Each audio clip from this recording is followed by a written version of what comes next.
जो हम लोग 22 नवंबर को जाके कहेंगे कि कश्मीर को जो इंटरनेशनल स्टेचर पे जाके रिप्रेजेंट करने वाले लोग हैं, ये सारा सफारशी टोला है।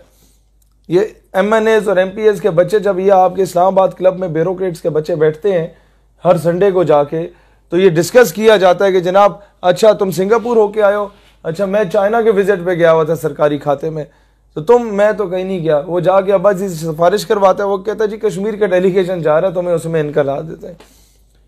अब वहां से इंडिया का भी डेलीगेशन जाता है, पाकिस्तान का भी डेलीगेशन जाता है, और दोनों ने जाके वहां पर सबूत के साथ बताना होता है कि कश्मीर किसका है और कश्मीर पर जुल्म हो रहा है या क्या हो रहा है। जो इंडिया का बंदा आता है वो तो कहता है जनाब according to the constitution of फलाना, आर्टिकल नंबर फलाना, शेख नंबर फलाना, कश्मीर हमारा, और ये जो पाकिस्तान का पास कश्मीर है ये भी हमारा है। इंडिया तो इस तरह से क्लेम कर देता है, और उसने सैकड़ों वो किए हुए हैं, थीसिस रिपोर्ट्स बनाई हुई हैं, PhD किए हुए हैं इस पे।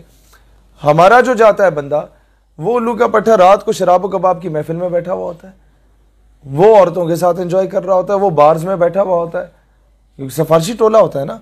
सुबह जब जाके उसने कश्मीर का केस लड़ना होता है तो कहते हो जी उत्थे बड़ा जुल्म हो रहा है, तो वो कहता है भाईजान जुल्म हो रहा है या नहीं हो रहा हमें बताएं, कश्मीर है किसका? ओ जी होते अड्डा है, कोई सबूत नहीं? सबूत नहीं केड़ी गल है जनाब, उत्थे अड्डा है ना जी। मतलब आप ये बताएं कि जब आपके पास कोई फैक्ट्स एंड फिगर्स होंगे ही नहीं, जब आपके पास कोई लॉजिकल पॉइंट्स होंगे ही नहीं, आप किस तरीके से कश्मीर केस को डिफेंड करेंगे? ये सफारशी टोला। फिर अक़वाम मुत्तहिदा में ऐसे ढगे आपने बिठाए हुए हैं जो किसी और मुल्क की तस्वीर दिखा के आपको कहते हैं देखे कश्मीर में ही हो रहा है, और इंडिया एक एक महीना हमारा मजाक उड़ा रहा होता है। हम लोग जीती हुई जंगे जाके मेज पे हार आते हैं। हमारे वहां बेचारे सिपाही शहादतें दे रहे होते हैं, हमारे वहां सिविलियन बेचारे शहादतें दे रहे होते हैं, और उनकी शहादतों को हम लोग रायगां कर देते हैं, क्योंकि हमारे ऊपर जो ये थर्ड क्लास पॉलिटिशियंस बैठे हुए हैं वो उन चीज़ों की लाज रख ही नहीं सकते।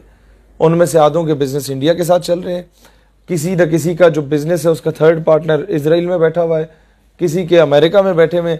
दूसरा, जो हम लोग इनसे ये बात मनवाएंगे हर सूरत में, और इनका बाप भी मानेगा, 19 ग्रेड एंड अबव, 19 से 22 ग्रेड का जो ऑफिसर होता है उसके बच्चों को पाकिस्तान से बाहर तालीम हासिल करने पे पाबंदी आयद की जाए, और अमेरिका में तो बिल्कुल भी नहीं। आपका बच्चा अमेरिका में पढ़ रहा है और आप एक सीनियर ऑफिसर हैं, क्या आप अमेरिका के खिलाफ कोई पॉलिसी दे सकते हैं? वो ज़बाना कर दें आपके बच्चे को? वो जो वहां पर गुल खिला रहा है वो वहां की लीक्ड वीडियोस ना आपकी वायरल करवा दें? नंबर 2, 19 एंड अबव ग्रेड का बंदा रिटायरमेंट के बाद मुल्क से बाहर जा ही नहीं सकता घर बनाने के लिए, घूम फिर के आ जाए ठीक है, रिहाइश के लिए, रहने के लिए बिल्कुल इजाजत नहीं होनी चाहिए। ये लोग यहाँ पर जितने मुल्क के राज बेचते हैं, ये लोग जितने यहाँ पर फॉरेन एजेंडा पे काम कर रहे होते हैं, हमारे यहाँ पर पाकिस्तान में बैठ के होता क्या है? होता यह है कि इनको ये सिक्योरिटी दी जाती है कि जनाब तुम यहाँ जो कुछ करो, रिटायरमेंट के बाद तुम्हें हम बाहर बुला लेंगे, और ये सारे उल्लू के पट्टे बाहर दफा हुए होते हैं। कोई दुबई में बैठा होता है, कोई स्विट्जरलैंड बैठा होता है, कोई अमेरिका बैठा होता है, कोई बरतानिया में बैठा होता है, कोई जर्मनी में बैठा होता है। आप समझ रहे हैं इन सारी चीज़ों को? इन चीज़ों को अगर रुकवा दिया गया और अवामी प्रेशर इस तरफ लाया गया, मसला यह है कि हम लोग आज तक सिर्फ नारे लगाते रहे बिजली पानी गैस के, हम लोगों ने सिस्टम पे काम नहीं किया। ये चीज़ आप इंप्लीमेंट करा दे, पाकिस्तान से गद्दारियाँ खत्म हो जाएंगी, पाकिस्तान के अंदर से वो कुर्दोगलों का फैक्ट्री खत्म हो जाएगा, पाकिस्तान के अंदर से वो सादुद्दीन कोबेक वाला फैक्ट्री खत्म हो जाएगा। आप ये चीज़ इंप्लीमेंट करवा दें। डॉक्टर आफिया सिद्दीकी वापस क्यों नहीं आ रही, आप इन पे प्रेशर इम्पोज करें कि हम जानते हैं कि गवर्नमेंट जानबूझ के वापस नहीं लाना चाहती। 16 वज़रा 21 में से इमरान खान के वो हैं जो मुशर्रफ के टेन्योर में इमरान खान के साथ थे। इसका मतलब यह है कि जब डॉक्टर आफिया सिद्दीकी वापस आएगी तो उसने मुंह खोल लेना और उसने बता देना कि फलां फलां बंदा मुलव्विस था मुझे बेचने में, फलां फलां बंदा मुलव्विस था मेरी मुखबरी करने में, फलां फलां बंदा मुलव्विस था मेरा केस को वीक करने में, फलां फलां बंदा मुलव्विस था अंग्रेज़ों के कुत्ते नहलाने में, फलां फलां बंदा हुसैन हकानी जैसे लोग मुलव्विस थे जो आफिया सिद्दीकी के केस पे करोड़ों डॉलर उन लोगों ने लिए पाकिस्तान की गवर्नमेंट से, और वो उनकी जेब में पड़े हुए आफिया सिद्दीकी पे नहीं लगे। और आपका फॉरेन ऑफिस अभी जो है उसका नुमाइंदा प्रेस कॉन्फ्रेंस करके कहता है आफिया सिद्दीकी ना तो पाकिस्तान आना चाहती है और ना वो आएगी। इससे बढ़ के क्या जलालत हो सकती है? इन लोगों को बंदा कैसे एहसास दिलाए कि तुम्हारी बेटी को कोई उठा के ले जाए, उसके साथ ज्यादती करे, और तुम मांगो तो आगे से वो ये बोले ना वो आना चाहती है ना वो आएगी। फिर ये कहते हैं आप स्टेट के इतने मुअज़्ज़िज़ लोगों के बारे में इस तरह की बात कर रहे हैं, तो क्या कौम की बेटी के तकद्दुस से ज़्यादा इंपॉर्टेंट है इस उल्लू के पट्टे का तकद्दुस जो इस तरह के बयानात दे रहे हैं।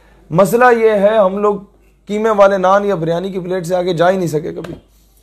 हम लोगों ने गली पक्की कराने या नलका लगवाने या ट्यूबवेल लगवाने से आगे काम ही कभी नहीं किया। फॉरेन ऑफिस में शराज भी जब हम लोग गए तो सारी चीज़ें मानी गई। जब फ्रांसीसी सफ़ीर पे 2-2.5 घंटे डेडलॉक बरकरार रहा तो हमें यही नज़र आया कि जी हम बड़े गरीब हैं, हमारे साथ कोई नहीं खड़ा। भाई आपने उम्मत को मुत्तहिद करने के लिए इन 2.5 सालों में काम किया ही क्या है? India being a Hindu state, it has good influence in Iran, it has good influence इन अफगानिस्तान। वो अफगानी और ईरानियों को आपके खिलाफ इस्तेमाल करने के लिए तैयार है, उनकी गवर्नमेंट को, नॉट पब्लिक। पब्लिक हमारे साथ।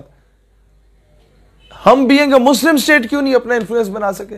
America being a Christian state, वो क्रूसेडर्स, वो सलेबी, वो सऊदिया में अपना असर और सूख बनाने में कामयाब हो गए, वो यूएई को इजराइल की हिमायत करने में कामयाब हो गए, वो बाकी इस्लामी ममालिक को अपने, पूरी गल्फ स्टेट्स, अरब कंट्रीज को अपने हक में करने में कामयाब हो गए। हम बीइंग अ मुस्लिम स्टेट, उम्मत मुस्लिमा की वाहिद न्यूक्लियर पावर, वो इतनी नाकाम हो गई है कि इनको अपनी तरफ नहीं कर सकती। इस पे क्या पॉलिसी? खान साहब का जो 300 कनाल का बनी गाला का प्लाट है उसको बेच के 5 स्टार सतह की एक यूनिवर्सिटी बनवाई जाए जहां पर अरब शेखों के बच्चों को बुला के इधर पढ़ाया जाए, उन्हें उनकी फैसिलिटी दें, उन्हें प्रोटोकॉल की गाड़ियां दें, उन्हें सिक्योरिटियां दें, उन्हें जनाब ईरान के ये जितने वहां के सुप्रीम लीडर्स हैं उनके बच्चों को पढ़ाया जाए, अफगानियों के बच्चों को, जो इनकी ब्यूरोक्रेसी है, इनकी जो मिनिस्टर्स हैं, इनके बच्चों को यहां पढ़ाया जाए। इंडिया यही काम कर रहा है और अमेरिका ये काम कर रहा है। इंडिया ईरान और अफगानिस्तान के बच्चों को पढ़ा रहा है और पाकिस्तान के मुखालिफ बना रहा है। अमेरिका इन अरब ममालिक के शेखों के बच्चों को पढ़ा रहा है और इस्लाम बेजार बना रहा है। हम लोग क्या इनके बच्चों को बुला के किसी बहाने पढ़ा के इनके अंदर वो इश्क मुस्तफ़ा की शमा दोबारा फरोजा नहीं कर सकते? हम क्या इनके बच्चों को यहाँ मुफ्त में स्कॉलरशिप पे पढ़ा के क्या उम्मत की नुमाइंदगी के लिए वो तड़प, वो इश्क, वो हुर्रियत का जज्बा इनके अंदर नहीं इनकलकेट कर सकते? हम कर सकते, हम करना नहीं चाहते। नवाज शरीफ का बिजनेस इंडिया के साथ है, वो इंडिया के खिलाफ क्यों बात करेगा? इमरान खान के बच्चे बाहर हैं, वो उनके खिलाफ बात क्यों करेगा? जरदारी का बिजनेस बाहर है, वो उनके खिलाफ बात क्यों करेगा? आप समझ रहे हैं इन चीजों? फॉरेन ऑफिस उम्मत मुस्लिमा की नुमाइंदगी करते हुए जिस दिन फ्रांस का मामला बना था, अगले दिन ही डिले की लोहा गर्म था ना, जिस तरह मोल्ड कर दो वो हो जाता। फौरन फ्रांसीसी सफीर को अगर हुकूमत भेज देती, इमरान खान का ग्राफ तैयब अर्दगान से ऊपर होता। लेकिन इन लोगों को ये शायद तौफीक नहीं हुई, बुज़दिल हैं, बेगैरत हो चुके। ये अगर ये काम कर लेते, उम्मत का हर फर्द, अरब कंट्रीज का जो इश्क रखने वाला नौजवान है ना, या एक आम आदमी है, वो अपने सारे बैंक अकाउंट से पैसा निकाल के पाकिस्तान भेजने को तैयार होता कि तुम्हारा अगर माशी तौर पे कोई लॉस हुआ तो हम पूरा करने को तैयार हैं। लोग हैं इस तरह के। कुवैत वालों ने नहीं सारा सामान फेंक दिया अपनी दुकानों से निकाल के। कुवैत के, कतर के लोग ठीक ठाक अमीर हैं, वो आपको देने को तैयार होते। और फिर हर मुसलमान अपने हाकिम वक्त का गिरबान पकड़ता कि यार जब पाकिस्तान कर सकता है तो तुम क्यों नहीं कर रहे? पाकिस्तान एक गरीब मुल्क होते हुए कर सकते हैं तो तुम क्यों नहीं कर रहे? लेकिन उस वक्त यह मौका था कि हम लोग बहुत कुछ कर सकते थे, लेकिन इन बुज़दिलों के शायद इन्हें वो तौफीक नहीं थी। और अब ये हमारे सामने रो रहे हैं, हमारा ये नुकसान हो सकता है, हमारा वो नुकसान हो सकता है। भाई इससे बढ़ के क्या नुकसान है कि हजूर अलैहिस्सलाम की शान में तौहीन हुई है और सरकारी सतह पे हुई है। पहले तो एक दो बदबख्त टाइप के लोग करते थे, अब तो ऐसे हरामजादे पैदा हो गए कि सरकारी सतह पे कर रहे हैं। No one is there to stop them. और आपका वजीर आजम इतना बुज़दिल हो चुका है कि वो बोस्निया के हेड ऑफ स्टेट्स को बुला के यहाँ पर प्रेस कॉन्फ्रेंस में कहता है कि हम दोनों जो हैं मजम्मत करते हैं जो मुसलमानों ने वहां कत्ल किया। आपको तो ये स्टेटमेंट देनी चाहिए थी कि भाई कोलैटरल डैमेज में जिस तरह अफगानिस्तान और वजीरिस्तान में अमेरिका कहता है कि आम आदमी भी बेचारा मर जाता है, तो ठीक है ना, आम आदमी भी बेचारा मर गया, बीच में अगर कोई गुस्ताख नहीं था वो भी मर गया, तो खैर है, कोलैटरल डैमेज ना करते हरामज़द की। ये तो कुछ भी नहीं है, 2-4 बंदे मरे, यहां तो हजारों लाखों लोग शहीद हुए बेचारे। और अमेरिका कहता खैर है जी, वो एक दहशतगर्द हमने ढूंढना था, उस मत में सारे मार दिए। दहशतगर्द इन्हें इराक में नहीं मिला, इराक तबाह करके ईरान का रुख कर दिया, वहां नहीं मिला, वो तबाह करके सीरिया का रुख कर दिया, वहां नहीं मिला, लेबनान का रुख कर दिया, वहां नहीं मिला। असल में इन्होंने ऑयल रिजर्व्स पे कब्जा करना था, वो ये कर चुके।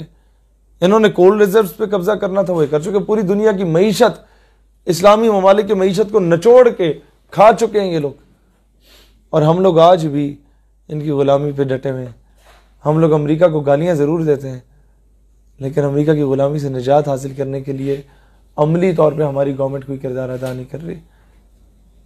इस गुलामी से आज़ादी के लिए सबसे पहला तरीका यही है, फॉरेन पॉलिसी मजबूत हो। आप अमेरिका को, भारत को अगर कहते हैं कि फॉरेन पॉलिसी अच्छी होती है, हम जंग नहीं करना चाहते, भाई बनाओ ना, बाप तो ना बनाओ। There is hell lot of difference between भाई एंड बाप। बराबरी की सतह पे बैठ के आंखों में आंखें डाल के बात करना सीखो। ये क्या बात हुई कि कमियों की तरह हम लोग बोलेंगे जनाब अमेरिका की असेंबली में कश्मीर का मामला आ चुका है, अमेरिका को हमने बाप बनाया, हमारी तरह का एक मुल्क है, बस ठीक है। Who is America to sort out Kashmir issue? ये हमारा इशू है, हमने सॉल्व करना है। अपने हिस्से की जंग हमने खुद लड़नी है। एक बंदा रोजाना, तो एक दिन आप उसके दरवाजा खटखटाएंगे, वो आपको 10 रुपए देगा, दूसरे दिन खटखटाएंगे, तीसरे दिन वो भी शक्ल बनाएगा। अपने हिस्से की जंग भी खुद लड़नी पड़ती है। और आप अल्लाह को डिनाई करके ये कह रहे हैं कि जी ये यहूद व नसारा हमारी मदद करेंगे आके बुत परस्तों के मुकाबले में, सवाल ही पैदा नहीं होता। ना ही इन मंगोलों ने मदद करनी है, मैं इनडायरेक्टली बता रहा हूँ, ना ही यहूद व नसारा ने करनी है। आप लोगों ने अपनी फोर्स खुद बनानी है, आप लोगों ने अपनी स्ट्रांग लॉबी खुद बनानी है। और ये सबसे बेहतर तरीका आपके पास सोशल मीडिया का है। गवर्नमेंट करे ना करे, जो उसका काम है, गवर्नमेंट को मजबूर हमने करना है। सोशल मीडिया टूल नहीं है, ये वेपन है, हथियार है। पूरी दुनिया के मुसलमानों से राब्ता इस्तवार करें। मैं अक्सर दोस्तों को कहता हूँ, जो पापा की प्रिंसेस की आईडीज़ को जाके हम लोग रिक्वेस्टें भेज रहे होते हैं, उससे बेहतर नहीं है किसी सऊदी को रिक्वेस्ट भेज दो, किसी कतरी को रिक्वेस्ट भेज दो, किसी फलस्तीनी की रिक्वेस्ट भेज दो। इंटरनली तुम्हारा स्ट्रक्चर इतना मजबूत हो जाए कि दुनिया में कहीं कोई उल्टा सीधा हरकत हो, आप लोग आपस में इतने वेल कनेक्टेड हो, कहीं पर कोई आपने फंड्स जनरेट करने हो, सीधा उसे भेजो, पैसे मैं भेज रहा हूँ, जाके फलाने को फारिग करके आओ। इतना स्ट्रॉन्ग नेटवर्क आपका होना चाहिए कि फलां बंदा ही स्पीकिंग अगेंस्ट इस्लाम, ये साजिश कर रहा है या ये पाकिस्तान के बारे में कर रहा है। हमारा अपना उम्मत मुस्लिम का इन टोटलिटी, ये 2 बिलियन मुसलमान, 200 करोड़ मुसलमानों का इंटेलिजेंस नेटवर्क इतना स्ट्रॉन्ग होना चाहिए आपस में। जब हमारे ये बड़े, ये जो ढके, ये जो स्टेक होल्डर्स, या ये जो थिंक टैंक्स तो है ही नहीं ना, ये जब कर ही कुछ नहीं रहे। 6 महीने पहले इंडिया में, आपको याद है, एहतजाज हुए थे पूरा हिंदुस्तान में, वो मुसलमान निकला था सिटीजनशिप एक्ट के खिलाफ, करोड़ों मुसलमान सड़क पे था। हम लोग इतने उल्लू के पट्टे हमारे ऊपर बैठे हुए हैं कि हम लोगों ने उसे यूटिलाइज ही नहीं किया। हम हिंदुस्तान से बांग्लादेश के और बलूचिस्तान में जुल्म के, KPK में प्रोपेगेंडा के, सिंध के प्रोपेगेंडा के सारे बदले उतार सकते थे। हम वहां पूरा एक नया पाकिस्तान क्रिएट करवा सकते थे, सिर्फ उन्हें एक पाकिस्तान का झंडा पकड़ाने की देर थी। वो हिंदुस्तान का मुसलमान अंदर से चाहता है कि हम इनसे अलग हों, हम आज़ाद हों। हम लोगों ने उनको थपकी नहीं दी, हम लोग आपस में सियासत में पड़े रहे। तो ये लोग जब कुछ नहीं करते, तो अभी ये किरदार हमें अदा करना चाहिए। ये मौका हम गवा बैठे, जो 70 सालों में एक ही मरतबा हमें मिला था, वो गवा बैठे। अगली बार कोई ऐसा मौका हो तो हम ना गंवाएं। ये टेक्निकली अपनी कौम की तरबियत हम लोगों ने 22 नवंबर लियाकत बाग जलसे से शुरू करनी है इंशाअल्लाह ताला। आपको वहाँ तुर्की के झंडे नज़र आएंगे अवाम में, आपको वहाँ अज़रबैजान के झंडे नज़र आएंगे, आपको वहाँ सल्तनत उस्मानिया के झंडे नज़र आएंगे, आपको वहाँ अमारत इस्लामिया के झंडे नज़र आएंगे इंशाअल्लाह। आपको वहाँ पर एक उम्मत का दर्द रखने वाला वो जलसा नज़र आएगा। एक ऐसा पावर शो होगा जिसमें कोई सियासी एजेंडा नहीं होगा, वो पूरी उम्मत की नुमाइंदगी कर रहा होगा इंशाअल्लाह ताला। और एक और चीज़ जिस पे इंडियन मीडिया रोता रहेगा पूरा 1 महीना, वो हम खालिस्तान के उस सिख को बुला के खालिस्तान का झंडा भी उससे लहरा देंगे कि हम हिंदुस्तान से अलहदगी चाहते हैं। ये पिटता रहेगा कि पाकिस्तान हमारे साथ कर क्या रहा है, और पाकिस्तान की गवर्नमेंट कहेगी यार ऐसी तो नहीं है, पता नहीं है आवाम की कर रही है।